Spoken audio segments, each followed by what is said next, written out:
The sound of chains echoed through the courtroom, not the chains of iron, but of silence.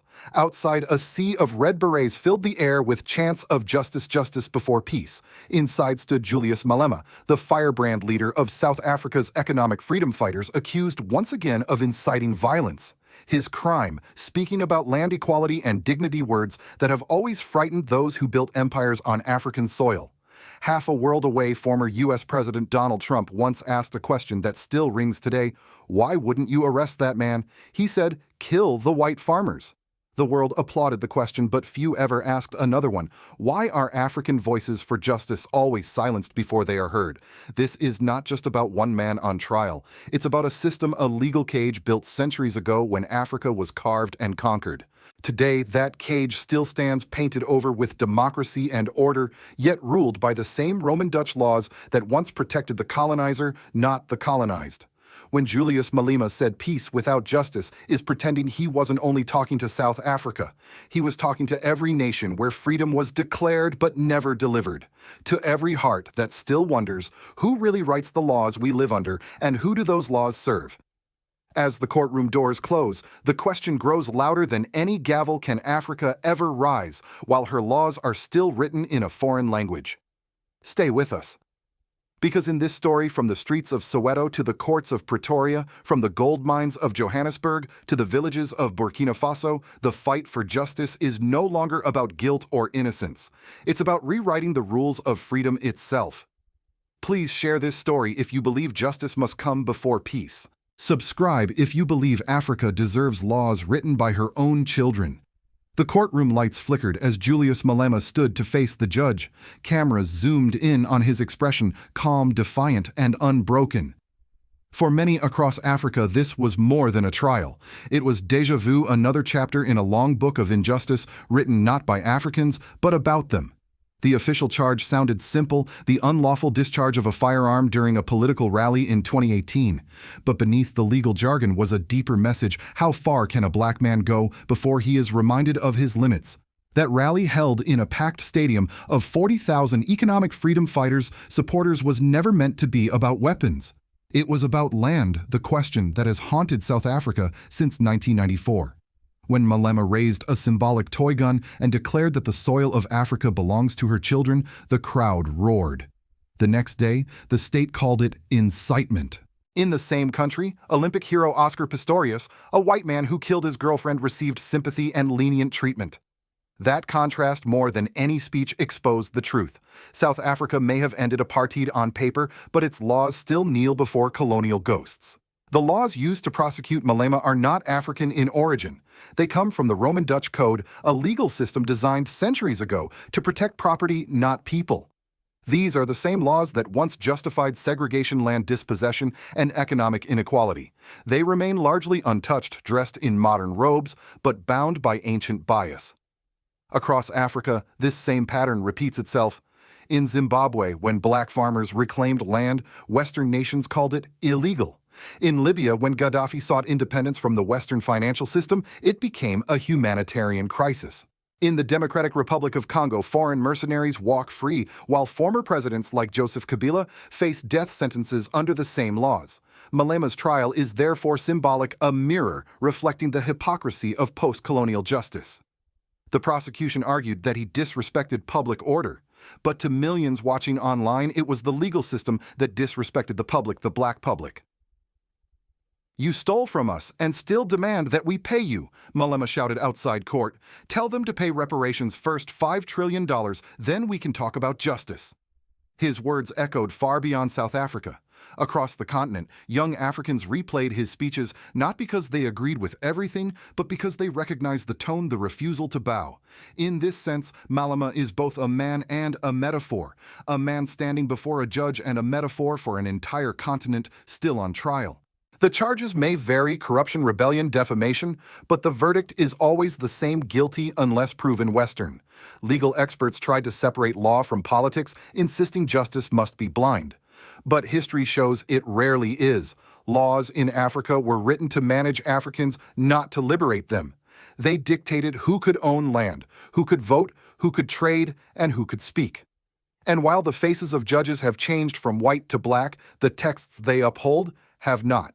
What this trial reveals is not a crisis of justice, but a crisis of ownership of law itself. Africa has flags, anthems, and constitutions, but not yet full control of her legal soul. Every courtroom still whispers with colonial syntax. Every verdict still smells of imported ink. And that is why this story matters. Because Malema's trial is not an isolated event, it is a reminder that as long as Africa's laws are borrowed, Africa's freedom will remain rented. The tension inside the courtroom reached its breaking point when Julius Malema leaned into the microphone and uttered the words that would echo far beyond South Africa. There must be justice before there is peace. It wasn't shouted. It was spoken with the calm certainty of a man who has already made peace with danger. The audience fell silent. Even the judge hesitated. Outside, thunderclouds gathered over Pretoria as if nature itself understood the weight of those words. To many, it was a call to chaos, but to millions watching across the continent, it was something different, a call to memory. For centuries, peace had always been demanded of Africans, peace while being dispossessed, peace while being silenced, peace while being robbed. Malema's defiance broke that silence. He was not asking for war. He was demanding honesty. Across social media, the reaction was immediate. Some praised him as Africa's new Sankara, fearless, unyielding, speaking truth to power. Others labeled him a demagogue, a dangerous populist who played with fire. Western news outlets reduced his speech to one sentence: "Kill the white farmers," ignoring the part where he said, "We do not have a killing mentality, we have a mentality of justice."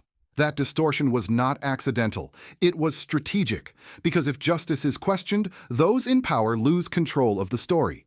The Western press, politicians, and investors quickly fell into their familiar roles, defenders of order, protectors of the rule of law. But whose law across Africa the reaction grew? In Zimbabwe, commentators recalled how their land reform program was branded illegal under international law. In Mali and Burkina Faso, citizens pointed to the decision to withdraw from the International Criminal Court, an institution that had prosecuted only Africans, while Western leaders walked free. In Congo, people whispered Malema's name as another African leader. Joseph Kabila faced a death sentence while Western-backed mercenaries roamed the land untouched. Malema's defiance ignited something far greater than a courtroom debate. It revived the old question buried deep in the African soul: who owns justice? Even within South Africa, the reaction split the nation in two. The ruling elite condemned him for undermining the judiciary. Yet thousands of young people flooded the streets wearing red berets, singing liberation songs that once echoed during apartheid. To them, Malema wasn't just a politician, he was a mirror reflecting their own frustration. The establishment's response was predictable. Editorials called for his disqualification from politics. Foreign governments issued veiled warnings about instability. And yet for every headline that demonized him, hundreds of young Africans shared his words with pride. For them, Malema's trial became a turning point, a reminder that independence without legal sovereignty is a myth. They began quoting him in classrooms and community meetings. "Peace without justice is pretending." It became more than a slogan. It became a prayer. Meanwhile, Donald Trump's old clip resurfaced the moment he demanded Malema's arrest. It now looked absurd, almost ironic, coming from a man whose own legal troubles filled American headlines. African commentators mocked the hypocrisy. If justice is blind, why does it see color so clearly? At the height of the storm, Malema stepped outside the courthouse to face the cameras. The wind tore at the red flags behind him.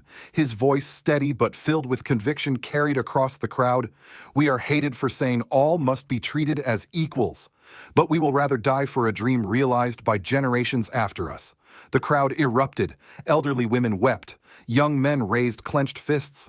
It was no longer a trial. It was testimony. In that moment, even those who disagreed with his politics understood the message: Africa was being asked to accept peace without justice, and this generation was saying no. Malema's defiance, echoed by movements from Ouagadougou to Harare, became the sound of a continent refusing to apologize for demanding fairness. This was not about a gun. It was about ownership of land, of history, of law itself. And in a single sentence, Julius Malema had exposed the quiet truth that terrified the powerful: the day Africa writes its own laws, the empire ends. When the verdict was read, the courtroom murmured, not in surprise, but in resignation. Julius Malema was found guilty on several counts. Yet the true judgment that day was not against him, but against a system that had once again revealed its colonial shadow. In the weeks that followed, South Africa's streets turned into classrooms of awakening. From Soweto to Durban, ordinary citizens, farmers, students, workers began to question something they had long accepted as unchangeable: the law itself. How can a law built by colonizers still decide who owns our land, who owns our voice? One elderly man asked in a township meeting broadcast live on local radio. It was not rebellion, it was reflection. For decades, Africans had been taught that challenging the law meant chaos. But now they were realizing that obedience to unjust laws meant slavery of another kind, slavery dressed in suits and Latin phrases. Across the continent, this conversation began to ripple. In the Democratic Republic of Congo, citizens compared Malema's case to their own leaders being judged by foreign standards. In Zimbabwe, old revolutionaries nodded in recognition they too had been punished not for crimes, but for crossing invisible colonial lines. Politically, the effects were immediate. South Africa's opposition parties used the trial to polarize voters, some calling for stricter discipline, others for total reform. Yet, among the poor, something deeper was happening. A quiet solidarity was forming, cutting across tribal and national borders. Justice before peace was no longer a slogan, it was a demand for systemic change. Civil society groups, student unions, and Pan-African legal scholars began organizing conferences under a new banner: African Law for African Reality. They pointed to leaders like Ibrahim Traoré in Burkina Faso, who had begun replacing colonial legal symbols, even redesigning the wigs and robes of judges to reflect African identity. For many, that small act carried revolutionary meaning. It was the visual declaration that justice must look, sound, and feel African. Governments took notice. In Mali, lawmakers proposed reviewing all laws inherited from France. In Kenya and Uganda, debates reignited about whether the International Criminal Court had become a political weapon. And in Ouagadougou, Burkina Faso's capital, law students hung banners outside their university: "We will study the law, but we will no longer worship it." This cultural and legal awakening did not come without cost. International investors grew anxious. Western diplomats warned of legal uncertainty. The phrase was familiar. It had been used every time Africans tried to rewrite the rules that once enslaved them. But now Africans were less afraid. As Malema appealed his sentence, his speeches became lessons in civic consciousness. He told crowds, "We must build a system that protects the poor, not one that punishes them for being poor." And suddenly, his personal struggle became a metaphor for the continent's how to turn pain into policy and protest into principle. The civil awakening spreading across Africa carried a clear political message, one that even the West could no longer ignore. The new generation was not asking for permission to be free. It was asking for the right to legislate its own destiny. In the end, Malema's conviction may have marked the birth of something far greater than his career, the beginning of Africa's legal independence movement, one courtroom at a time. From Washington to London, from Brussels to New York, the trial of Julius Malema barely made the front pages, and when it did, it was framed in the simplest terms: a radical populist threatens South Africa's stability. But behind that headline was a question the Western world has long avoided. What if Africa's defiance is not chaos, but clarity? In the United States, political commentators who once praised Martin Luther King Jr. for challenging unjust laws seemed blind to the same struggle unfolding in Africa. The same America that celebrates civil disobedience at home still expects Africans to obey colonial frameworks abroad. The contradiction is striking and painful. When Donald Trump demanded that Malema be arrested, many Africans saw not a statement about security, but a reflection of how Western power views African agency, tolerable only when it's convenient. For decades, U.S. and European diplomacy has spoken the language of democracy while enforcing the mechanics of dependency, loan sanctions, and legal systems that ensure control without occupation. Legal scholars across Africa have begun to compare international institutions like the ICC to financial ones like the IMF. Both, they argue, serve as guardians of Western order disguised as neutral arbiters. The International Criminal Court prosecutes African presidents, while Western leaders who launched wars in Iraq or Libya never even receive a subpoena. The pattern, though unspoken, is clear: justice is a currency, and its value depends on who prints it. In Europe, the reaction to Africa's legal awakening has been uneasy. Some officials in Brussels warn of erosion of democratic norms, while others quietly acknowledge that the continent's demand for autonomy is long overdue. A leaked EU memo reportedly described the Sahel Alliance, Burkina Faso, Mali, and Niger as a threat to established global frameworks. That phrase, to many Africans, was confirmation that sovereignty itself had become a threat. Yet outside the corridors of power, public sentiment in the West is shifting. American citizens, especially those who lived through the civil rights movement, see parallels between the African struggle and their own.